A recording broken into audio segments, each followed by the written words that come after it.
Hello மக்களே, Friday morning வந்தோடனே கிச்சனுக்குள்ளே வந்தோடனே ஃபஸ்ட்டு சாம்பிராணி ஏற்றி வச்சுருவேன்.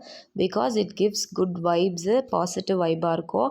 ஸோ ஃபஸ்ட்டு அதை ஏற்றி ஒரு ஓரமாக வச்சுட்டு நெக்ஸ்ட்டு பிரேக்ஃபாஸ்ட் என்ன செய்யலாம்னு திங்க் பண்ணிகிட்டே அப்படியே ஸ்டவ்வை ஆன் பண்ணிவிட்டு ஒரு கடாய் வச்சுட்டு நெக்ஸ்ட்டு அதில் ஒரு 2 டேபிள் ஸ்பூன் ஆயில், கொஞ்சம் கடுகு, கொஞ்சம் கடலைப்பருப்பு, கொஞ்சோண்டு வெங்காயம், நெக்ஸ்ட்டு கருவேப்பிலை, ஒரு பச்சை மிளகா, நெக்ஸ்ட்டு தக்காளி எல்லாத்தையும் போட்டு நல்லா வதக்கிட்டு கொஞ்சமாக உப்பு சேர்த்துட்டு நெக்ஸ்ட்டு அது கூடவே கொஞ்சோண்டு மஞ்சள் தூள் சேர்த்துட்டு நல்லா வதக்கிட்டு 2 கிளாஸ் தண்ணி ஊற்றிட்டு நெக்ஸ்ட்டு மெயின் இன்க்ரீடியன்ட் என்னென்னா ஒன்றுமே இல்லைங்க, சேமியா தான்.